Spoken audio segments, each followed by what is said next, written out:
bahwa ketika kita berhenti mempercayai Sang Maha Kuasa, kepercayaan kita akan diperebutkan oleh hal-hal gelap yang ingin memenangkan kita agar percaya padanya.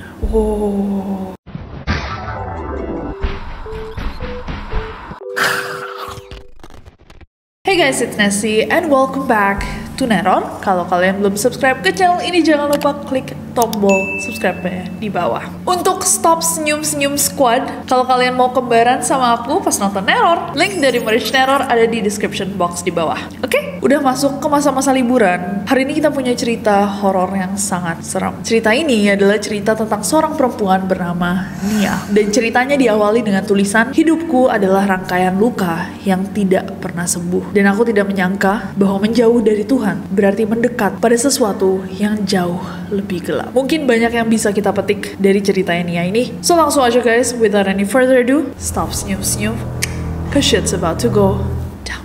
Jadi Nia ini adalah seorang perempuan berusia 26 tahun yang sekarang tinggal di daerah yang gak mau disebutin daerahnya apa. Bahkan katanya semua nama daerah dan semua nama beneran yang ada di cerita ini semuanya disamarkan. Nah, Nia ini seumur hidupnya tinggal di sebuah rumah sederhana bersama ayahnya. Dia dibesarkan sama ayahnya sejak ibu sama ayahnya bercerai waktu Nia masih kecil banget. Dan ibunya Nia meninggalkan ayahnya untuk menikah sama orang lain. Jadi dari kecil sebenarnya di hati kecilnya Nia tuh ada kemarahan terhadap ibunya, dendam terhadap ibunya, tapi tertutupi sama cinta ayahnya yang luar biasa. Ayahnya kerja keras untuk bisa ngasihin Nia sekolah terbaik, makanan terbaik, ngajak dia liburan, dan ayahnya selalu mencoba untuk memerankan baik peran ayah dan peran ibu di hidupnya Nia. Dan semakin Nia gede, semakin Nia ngerasa bahwa sebenarnya ayahnya tuh kayak sahabatnya dia. Setelah Nia lulus sekolah, karena memang belum ada biaya dan juga rezeki untuk berkuliah, akhirnya Nia memutuskan untuk bekerja guys. Nia pun bekerja sebagai customer service di daerah tempat tinggalnya, sekalian untuk bantu-bantu di rumah untuk meringankan beban ayahnya. Nia masih ingat ayahnya tuh bangga banget waktu Nia dapat gaji pertamanya, dan mereka berdua merayakan dengan makan malam berdua di restoran Cina favorit ayahnya. Selama beberapa tahun Nia bekerja, suatu malam Nia mendapatkan telepon yang gak ada anak mau dapatkan. Telepon itu mengatakan bahwa ayahnya jatuh saat bekerja dan telah dilarikan sama teman-teman kerjanya ke rumah sakit. Nia langsung menuju rumah sakit, dan saat Nia tiba, ternyata keadaan ayah Nia jauh lebih parah dari yang dia pikirkan. Bahkan selang beberapa menit, Nia sempat melihat ayahnya mengerang kesakitan sebelum monitor mengeluarkan suara nyaring memekik dan menunjukkan bahwa tidak ada lagi aktivitas jantung dari ayahnya. Dalam masa berduka, Nia terpukul banget. Selain bahwa ayahnya tuh satu-satunya anggota keluarganya yang ia cintai, yang selalu ada, juga beberapa bulan sebelumnya, Nia tuh gak banyak ngabisin waktu bersama ayahnya sejak Nia memiliki pacar. Karena Nia lebih sering menghabiskan waktu berangkat dan dijemput dari kerja sama pacarnya. Selama masa berduka ini, akhirnya cuma ditemani oleh sang kekasih, Dimas, yang dengan sabarnya setiap hari mengingatkan Nia bahwa kesedihannya akan segera berlalu. Tapi kenyataannya ternyata tidak semudah itu untuk bangkit setelah kehilangan orang seperti ayahnya. Dan saat melalui itu semua, Nia mendapatkan kabar bahwa dia dikeluarkan dari pekerjaannya. Entah karena mungkin performanya memang tidak baik selama ia berduka, atau memang perusahaannya harus mengurangi pekerja. Yang jelas hal ini tidak membantu. Dan seakan deritanya gak cukup, suatu saat Nia lagi beli makanan di pinggir jalan, tiba-tiba Nia terserempet mobil. Mobil yang menabraknya juga langsung melarikan diri, dan Nia terpaksa dibopong oleh orang-orang sekitar, dibawa ke rumah sakit. Cedera Nia lumayan parah, jadi dia dirawat di rumah sakit selama 3 hari, dan setelahnya karena dia gak punya cukup uang guys untuk melanjutkan, Nia pun dipulangkan dan terpaksa melakukan perawatan mandiri. Katanya periode ini adalah periode yang sulit banget, sakit banget juga, dan saat Nia sangat-sangat terpuruk dengan kaki yang patah, cuma bisa di rumah. Suatu sore Dimas datang, pulang kerja, dia datang bawa makanan dan mengatakan bahwa dia akan segera menikah. Dia minta maaf, menangis, dan bilang pada Nia dia udah tidak bisa lagi merawat Nia. Katanya rasanya itu seperti dunia Nia berhenti berputar, dan dia berpikir, kenapa semua yang aku sayang hilang dari hidupku? Apakah aku tidak pantas untuk merasakan kebahagiaan? Apakah memang takdir yang membuat hidupku seperti ini? Walaupun Nia terlahir di agama mayoritas, dia cuma mengetahui tentang agama itu dari sekolah. Jadi dari pelajaran yang didapatkan di sekolah seminggu sekali, tapi tidak pernah dipraktikkan, tidak pernah diajarkan juga di kehidupannya. Jadi pada momen-momen seperti ini, Nia pun bingung kepada siapa dia berdoa, apa yang harus dia panjatkan panjatkan, kepada siapa dia harus memohon. Dengan segala pikiran, takutan, dan kemarahan yang dia rasakan, dia memutuskan bahwa dengan sisa tabungannya yang benar-benar seadanya, dia mau pindah.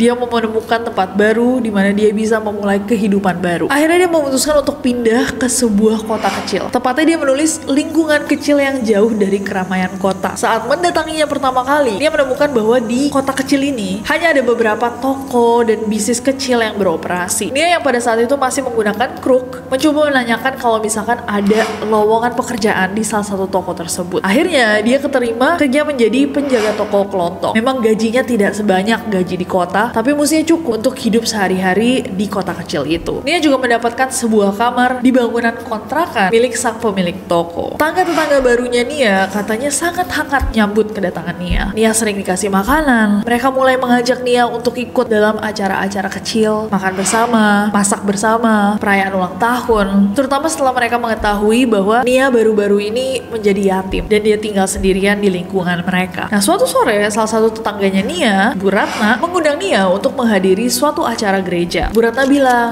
"Nia ikut aja. Gereja itu menyambut siapapun dari kalangan manapun dengan background apapun." Awalnya dia pingin menolak, tapi karena Bu Ratna nih selama ini baik banget sama dia, selalu nanyain Nia apakah udah makan, beberapa kali ngirimin Nia makanan. Akhirnya Nia memutuskan untuk ikut Bu Ratna ke gereja tersebut. Ternyata gereja yang dimaksud itu terletak di ujung desa dan sedikit jauh dari rumah-rumah penduduk. Sampainya Nia dan Bu Ratna di gereja, Nia melihat bangunannya menarik, kelihatan kayak bangunan kuno, jendela-jendelanya besar, berbingkai hitam, tapi terlihat homey, nyaman. Nia pun masuk dan di dalamnya dia melihat ada podium yang dikelilingi sama lilin-lilin dan banyak kursi-kursi. Dan di depannya dengan altar yang panjang dan di sebelah kirinya ada sebuah mimbar. Di belakangnya terdapat sebuah tanda salib dan di langit-langit banyak bendera yang terlipat. Jadi benderanya tidak diturunkan. Nia pun mengikuti Bu Ratna ke salah satu kursi gereja dan Nia sempat bingung karena sebelum dia duduk, Nia harus berlutut selama beberapa saat, kemudian berdiri, ternyata baru duduk mengikuti Bu Ratna. Beberapa saat kemudian, masuklah seorang pemuka agama dengan kepala yang dicukur bersih, mengenakan kemeja hitam dan wajahnya terlihat sangat-sangat ramah. Ia berdiri di depan altar dengan suara yang lantang. Ia memulai khutbahnya. Nia nggak inget secara pasti apa yang dikatakan oleh sang pemuka agama, sang pastor, tapi yang paling Nia ingat kira-kira kayak dunia ini lebih dari sekedar hitam dan putih. Ada kebaikan dalam kejahatan dan ada kejahatan dalam semua kebajikan. Untuk mereka yang tersakiti, membalas dendamnya itu adalah sebuah aksi heroik untuk jiwa kecilnya. Sedangkan mereka yang berbuat sesuai dengan pandangan kebaikan juga kerap kali melakukannya untuk mencari pujian, hormat, dan kesempatan-kesempatan bagi dirinya sendiri. Jadi apakah ada yang benar-benar jahat atau benar-benar baik? Tuhan ada untuk menghakimi di akhir, tapi timbangannya tidak ada yang tahu. Dan hanya kita semua yang bisa menulis takdir kita. Ketika dunia memberikan penderitaan, mengapa kita harus berlutut meminta belas kasihan yang tidak sepadan dengan usaha kita? Saat mendengar itu, ada sesuatu yang klik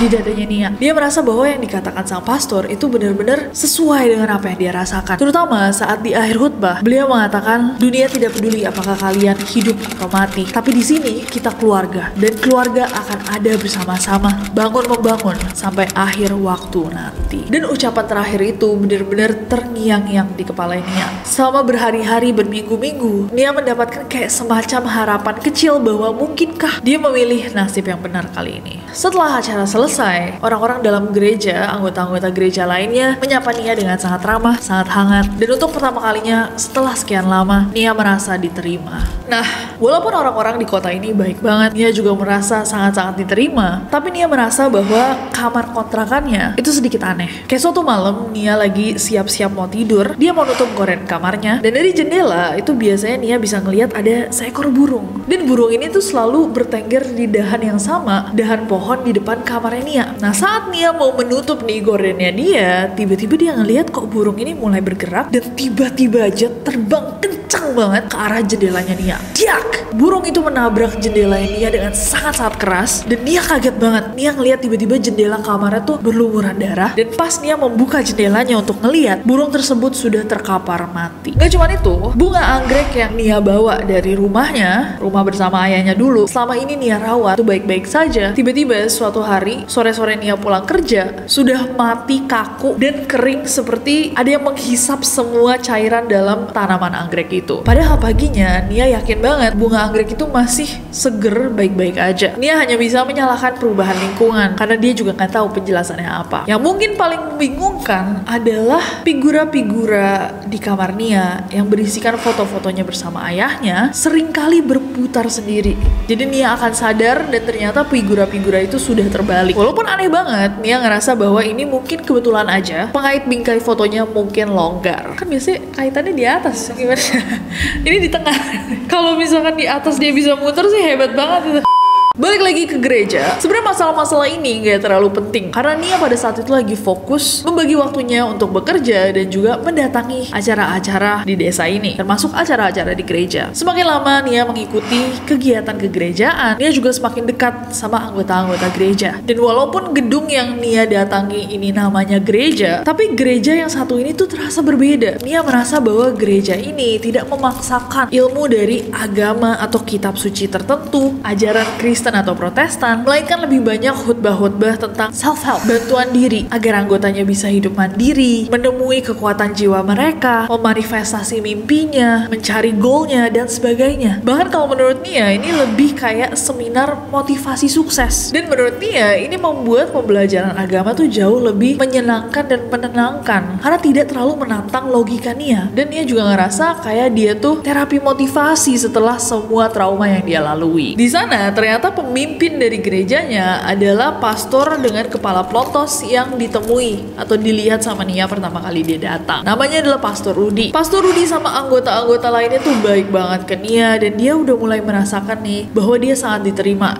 di gereja ini. Pastor Rudy dan anggota gereja yang bersikap sangat baik pada Nia juga membuat Nia merasakan tuh perasaan kekeluargaan yang ada di sana. Suatu ketika setelah acara gereja, Pastor Rudy mendatangi Nia dan memujinya. Dia bilang, "Nia hebat loh, sangat rajin ya datangnya. Nia cuma bisa ngangguk, malu-malu. Tapi emang mendatangi acara-acara gereja ini jadi sebuah jadwal yang dia selalu tunggu-tunggu. Kamu sudah mulai kerja ya? Nanti kalau ada luang bisa datang ya ke acara malam. Ada acara apa kalau malam? Saya belum pernah diajak," kata Nia. Pastor Rudy pun menjawab, "Oh begitu? Iya, setiap malam Rabu kita ada acara tambahan dari jam 11 malam. Sekalian untuk kumpul-kumpul." Nia membalas, "Oh baik Pastor, saya akan coba datang kalau sempat." Nah suatu hari, Nia masih ingat banget hari Rabu tanggal 12 November tahun 2014. Nia di hari itu dipulangkan setengah hari dan esoknya diliburkan karena pemilik toko tempat Nia bekerja itu harus pergi ke Surabaya karena ibunya lagi sakit. Akhirnya Nia ingat tentang acara malam di gereja yang mulai jam 11. Dan karena dia udah lama penasaran sebenarnya apa yang dibahas jam 11 malam, akhirnya Nia memutuskan untuk jalan jam 10:45 ke arah gereja. Malam itu katanya udaranya terasa jauh lebih dingin dari biasanya. Untuk nafas pun terasa tebal. Blazer tebal yang Nia kenakan itu mampu menahan dingin, tapi luka di kakinya Nia akibat kecelakaan membuat dinginnya malam itu masuk sampai ke tulang. Sampai tulang-tulangnya Nia tuh kerasa nyeri. Nia juga rada deg-degan jalan-jalan malam dengan kabut yang ada. Tapi pas dia mendekat ke gereja, dia ngeliat kok dari luar kayak gak ada orang di dalam gereja. Apa mungkin acara malam itu dibatalkan? Tapi pintu gereja memang terbuka sedikit. Akhirnya Nia memutuskan untuk masuk. Gereja terasa jauh lebih hangat daripada udara luar. Lilin-lilin kecil mengelilingi ruangan yang terasa sebenarnya lebih rame nih daripada acara-acara gereja biasanya. Nia jalan di altar dan dia menemukan satu spot kosong di sebelah kanan. Semua orang terlihat duduk serius mendengarkan Pastor Rudy yang baru saja memulai khotbahnya. Malam itu dimulai dengan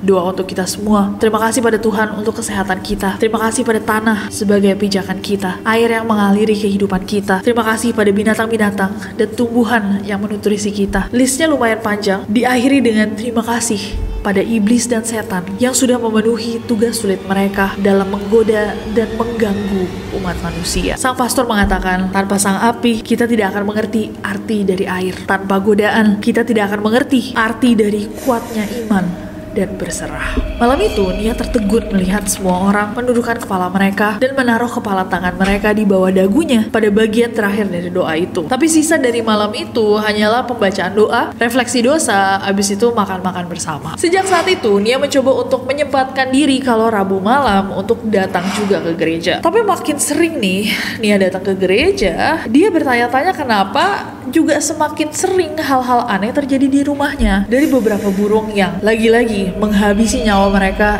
di jendelanya Nia dengan menabrakkan diri, figura yang terbalik. Dan suatu waktu pas Nia lagi ngaca siap-siap mau kerja, dia ngelihat pergerakan dari bayangannya di kaca itu lebih lambat dari pergerakan aslinya, alias kayak ada delay gitu. Tapi kan ini kaca, jadi tuh momen yang aneh banget menurut Nia ketika dia ngelihat bayangannya itu seakan mencoba mengejar pergerakan aslinya. Nia kaget banget pada saat itu. Dia juga mencoba untuk ngelihat ini asli atau enggak, tapi karena dia harus kerja, dia abaikan pemikiran itu. Nia juga pada saat itu masih dealing atau masih harus melalui semua kesedihannya, dan semakin lama mulai merasakan adanya dorongan-dorongan kemarahan. Setiap kali ada yang mengganggunya atau setiap kali dia mimpi. Jadi dia waktu itu masih mendapatkan mimpi-mimpi buruk, terkadang ayahnya di rumah sakit atau mantannya dengan istri barunya. Nia seringkali terbangun menangis, berteriak, muntah ketakutan. Ya satu-satunya ketenangan di hidupnya itu adalah saat dia datang ke gereja dan berkumpul dengan tetangga-tetangganya. Setidaknya ada Bu Ratna yang menanyakan apakah dia sudah makan, menawarkan masakannya, anak-anak Bu Ipeh yang mengajaknya bermain, Pastor Rudi yang menghiburnya, dan warga-warga lain yang selalu merangkul dia. Nia semakin aktif juga membantu gereja, dan suatu hari dia diberitahu oleh Pastor Rudi bahwa mereka memiliki acara penting. Acara ini hanya dilakukan 3 bulan sekali di tanggal 3 dan dimulai jam 3 pagi. Nia pada saat itu sudah nyaman banget guys dengan kegiatan-kegiatan gereja. Beberapa misa malam yang dimulai jam 11 itu juga selesainya sekitar jam 3-an, jadi dia juga tidak mempertanyakan. Akhirnya pada Rabu 3 Juni tahun 2015 di jam 3 pagi Nia sampai dan masuk ke gereja. Suasananya pada malam itu sangat berbeda dengan suasana dari acara-acara lainnya. Malam itu semuanya gelap, cuma diterangi sama lilin-lilin kecil, dan Nia melihat bahwa semua orang mengenakan baju hitam. Nah, bendera-bendera yang biasanya diikat di langit-langit gereja itu juga terbentang dan menunjukkan gambar bintang dalam lingkaran. Para anggota gereja juga mulai menyanyikan lagu-lagu yang asing yang tidak pernah Nia dengar. Beberapa liriknya bahkan berisikan nama Pastor Rudi dan doa agar Pastor Rudi bisa membimbing jiwa mereka ke dalam rahmat dan menyelamatkan mereka dari penderitaan. Lagi-lagi di acara tersebut mereka memanjatkan doa berterima kasih kepada iblis, dan dalam acara tersebut mereka juga memanjatkan doa-doa berterima kasih pada Ia yang telah menggoda umat manusia. Doanya mengatakan bahwa tanpa adanya kejahatan tidak ada ruang untuk kebaikan. Selain itu, Nia juga duduk di sana tanpa mengetahui bahwa ada ritual-ritual yang berbeda. Di depan altar, Pastor Rudi mulai memukul satu persatu kepala anggota dengan menggunakan pedang.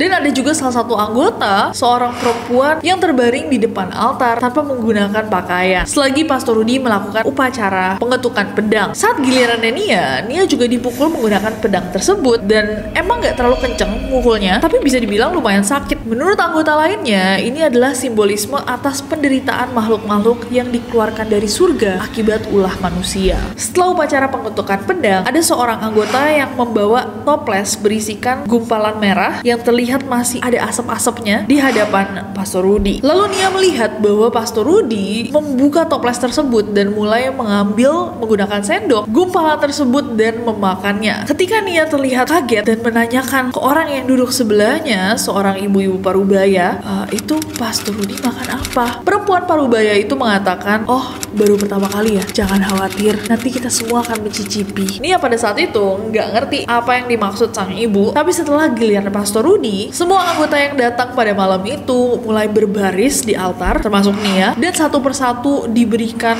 satu sendok kecil dari cairan merah dan gumpalan tersebut. Dan ketika Nia cicipi, menurut Nia ada sedikit aroma amis, gumpalan-gumpalan lembek, dan rasanya sedikit asin seperti kecap Jepang yang dilarutkan. Mengikuti anggota lainnya, Nia menelan cairan tersebut, meminum air, dan acara pun diakhiri dengan doa bersama. Nah, Nia terus mendatangi acara-acara lainnya, semakin lama semakin sibuk dengan kegiatan gereja. Nia juga semakin mengabaikan hal-hal aneh yang terjadi di kamar kontrakannya. Figura yang selalu terbalik akhirnya sama dia ditata aja di atas meja. And even then, bahkan ketika dia lakukan itu, foto-foto di dalam figura itu kadang-kadang tuh suka balik sendiri. Tapi Nia udah gak peduli. Semakin lama, acara malam hari Rabu dan 3 bulanan juga semakin aneh. Tapi Nia masih merasa bahwa ajaran ajaran-ajaran ini membantu Nia merasa jauh lebih kuat, percayakan dirinya sendiri. Tapi bagian-bagian aneh dari acara yang tidak pernah dijelaskan seperti cairan merah atau pakaian hitam yang digunakan dan ritual menunduk, merasakan kesedihan untuk semua makhluk termasuk iblis, semuanya Nia tidak pernah pertanyakan. Suatu hari di misa khusus, jam 2.45 pagi, Nia udah tiba di gereja untuk bantu persiapan acara. Malam itu, kepada Ibu Ria, salah satu anggota gereja, Nia mengatakan bahwa gereja ini enak, selalu hangat, tidak dingin seperti di luar. Ibu Ria mendengar Nia dan menyengitkan dahinya. Terus dia bilang, "Hei, hati-hati kamu Nia, ini bukan gereja, jaga perkataanmu." Nia pun menyadari pada saat itu bahwa selain Ibu Ratna, tidak ada satupun anggota yang pernah menyebut gereja sebagai gereja selain dirinya. Malam itu, acara berjalan jauh lebih tegang dari biasanya. Dimulai dari khotbah tentang baik dan buruk, hitam dan putih, tentang segala hal yang bertentangan membutuhkan satu sama lain.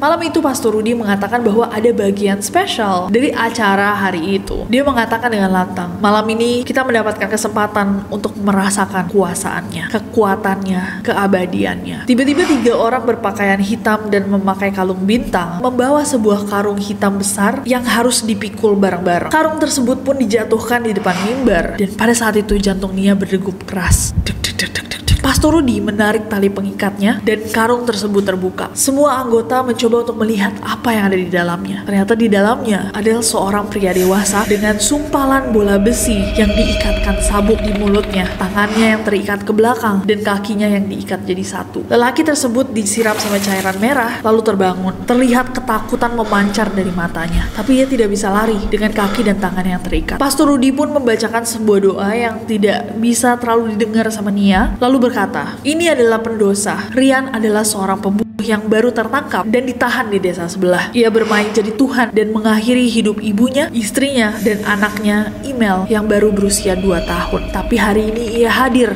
di depan kita semua sebagai penebusan dosa untuk keluarga yang ia bunuh dan penebusan dosa kita untuk memaafkan bagian dari jiwa kita yang lemah selama ini. Dengan kuasanya, Rian hadir di sini, dibawa oleh salah satu anggota kita dari tempat kerjanya untuk kita semua." Lalu Pastor Rudy mengeluarkan sebuah gulungan berbahan kulit dan membukanya di depan mimbar. Di dalamnya ada berbagai pisau, golok, bahkan celurit. Dan saat itu, 3 orang yang tadi membawa Rian mengikatkan tali tambang pada kaki dan tangan Rian, menggantungnya terbalik di sebuah palang besi besar semacam gawang buatan yang sudah disiapkan sebelumnya. Dan Pastor Rudy mulai menyobek-nyobek pakaian Rian, meninggalkan lelaki itu sampai telanjang bulat. Dimulai dengan doa personal, Pastor Rudy kemudian berteriak, "Ini untuk dosa-dosa kami," dan mulai menyayat lelaki itu. Ia lalu mengisyaratkan anggota lainnya untuk berbaris dan ikut menyakiti Rian. Nia tertegun pada saat itu. Dia kaget, tapi lalu dia mengingat bahwa Rian juga adalah seorang pembunuh. Dan entah mengapa, Nia percaya ritual itu dibutuhkan sama semua orang di situ, termasuk Rian. Tidaknya kalau Rian disiksa di situ, dia tidak akan lagi disiksa di akhirat. Dan dia mendapatkan ganjaran dari dosa yang dia perbuat. Hari itu adalah hari Nia melihat darah menggenang di altar. Darah yang ternyata mengalir di altar 2 kali dalam setahun itu dibiarkan mengering saja dan hanya ditutupi kopi dan juga wewangian untuk menutupi baunya. Dari banyaknya penebus dosa lainnya, Nia akan selalu mengingat hari itu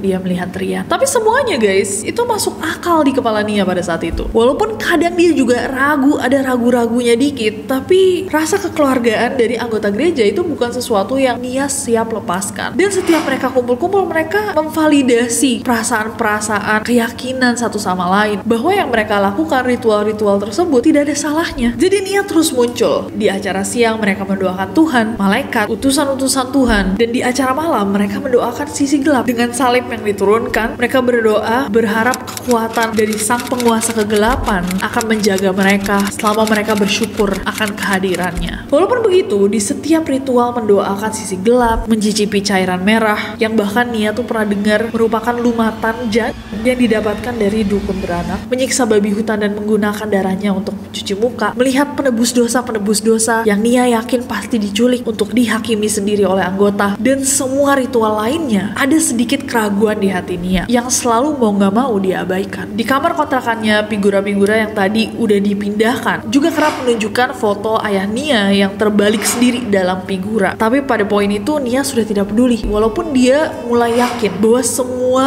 fenomena paranormal yang dia alami itu pasti berhubungan hubungan sama gereja, tapi dia merasa lebih kuat, dia merasa tidak terganggu. Ada kesombongan yang buat dia mengabaikan semua hal buruk yang terjadi di kamarnya. Sampai suatu malam dalam tidurnya, Nia tiba-tiba memimpikan sosok yang udah lama banget gak hadir di hidupnya, ayahnya. Di dalam mimpi itu, Nia ngeliat guys, ayahnya berdiri di depan gereja dengan wajah yang penuh kesedihan. Dan dengan suara lirih dia bilang, "Ayah kecewa Nia, ayah sudah coba jaga kamu, tapi kamu lari terlalu jauh Nia. Kamu sadar kan, bukan ayah yang terbalik, kamu yang ada di dunia sesat." Setelah ayahnya mengatakan itu, Nia mencoba untuk mengejarnya. Dia berteriak, "Ayah, ayah!" Tapi ayahnya semakin dikejar semakin jauh. Nia kebangun dengan wajah yang udah penuh air mata. Biasanya Nia kalau mimpi tuh dia cuma inget sedikit-sedikit bagian dari mimpinya. Dan lama-lama dia juga lupa kayak kita semua. Tapi mimpi yang satu ini tuh kerasa nyata banget. Berhari-hari Nia dihantui dengan memori yang sangat jelas tentang mimpi itu. Setiap suku kata yang dikatakan sama ayahnya dia inget. Cara ngomongnya, wajahnya, air yang menggenang di mata ayahnya. Dan dengan semua yang dia rasakan, dia ngerasa bahwa pesan ayahnya ini adalah petunjuk jelas. Bahwa keraguannya selama ini itu juga berdasarkan suara kecil di hatinya. Seberat apapun sayangnya dia pada orang-orang di sana, Nia tahu bahwa ajaran mereka akan menenggelamkan Nia. Dengan berat hati Nia menerima bahwa kali ini dia akan kehilangan lagi, tapi kehilangan untuk kebaikan. Akhirnya Nia diam-diam mengemasi barang-barangnya dan suatu pagi dia ingat tepatnya pada Minggu 4 November tahun 2015. Dia memutuskan untuk meninggalkan kota kecil tersebut dan pindah ke kota lain. Tentunya hal ini gak mudah karena mereka mencoba untuk mengejar Nia, mencari tahu dia tinggal di mana, menghubungi orang-orang yang kenal Nia, bahkan sampai menghubungi Dimas yang sudah menikah untuk mengetahui Nia di mana. Untuk beberapa tahun Nia harus benar-benar hidup low-key. Bukan sederhana juga apa guys bahasanya kalau misalkan orang yang kayak bener-bener biar nggak ada jejaknya. Coba boleh tulis di bawah. Untungnya Nia akhirnya mendapatkan pekerjaan online yang sangat menguntungkan dan membantu dia untuk menata hidup barunya. Yay Nia. Nah di akhir ceritanya Nia menulis, "Untuk kalian yang mendengarkan ceritaku, aku mohon doanya. Memang trauma dan tragedi dalam hidupku membuatku rapuh dan mudah untuk dijadikan target dari ajaran-ajaran sesat. Sesungguhnya, aku masih belum kehilangan harapan bahwa ajaran Tuhan yang sebenarnya mengajarkan cinta dan berserah, bukan dendam. Memang pengalaman tersebut menjadi trauma baru bagiku. Jadi semoga tidak ada dari kalian yang mengalami hal yang sama. Jauhi ajaran-ajaran yang menimbulkan keraguan di dadamu dan doakan juga semoga aku bisa menemukan ajaran yang benar dan jalan yang lebih baik. Semoga ceritaku bisa menjadi pelajaran bahwa ketika kita berhenti mempercayai Sang Maha Kuasa, kepercayaan kita akan diperebutkan oleh hal-hal gelap yang ingin memenangkan kita agar percaya padanya." Oke guys, dan itu adalah ceritanya Nia. Kerasanya lama banget ya kita syuting ini. Aku gak tau deh ini sepanjang apa. Semoga videonya menarik dan menurut aku gila banget sih, gila. Ajarannya bener-bener bikin mikir kayak seakan yang diajarkan tuh baik, dibungkus dengan sangat indah, tapi ternyata isinya mengerikan. What do you guys think? Apakah kalian pernah denger ini ajaran apa sebenarnya? Karena nggak ditulis juga ini sebenarnya menyembah apa quote unquote ya. What do you guys think? Dan benarkah sebenarnya masih ada ajaran-ajaran sesat seperti ini? Do you think it's a real story? Coba komen di bawah. Kalau iya, kita doakan yang terbaik untuk Nia. Jangan khawatir, kita bener-bener gak pakai nama asli, gak ada yang bisa ngehubungin kamu ke cerita ini. Stay safe dan doa kami bersama kamu. Itu aja Neroris, berat banget video malam ini. Hope you enjoyed it. Apalagi yang harus kita bahas di Neror. Kalau kalian punya cerita yang lebih gila lagi dari Nia, boleh banget dikirim ke requestasi@gmail.com buat cerita horor Neroris. Dan jangan lupa subscribe karena aku gak sabar untuk ketemu kalian lagi. By the way guys, kita mau bilang happy holidays buat semua yang merayakan. Semoga waktunya bisa dihabiskan dengan keluarga kalian. Have a good time. Dan ya, stay blessed. Bye.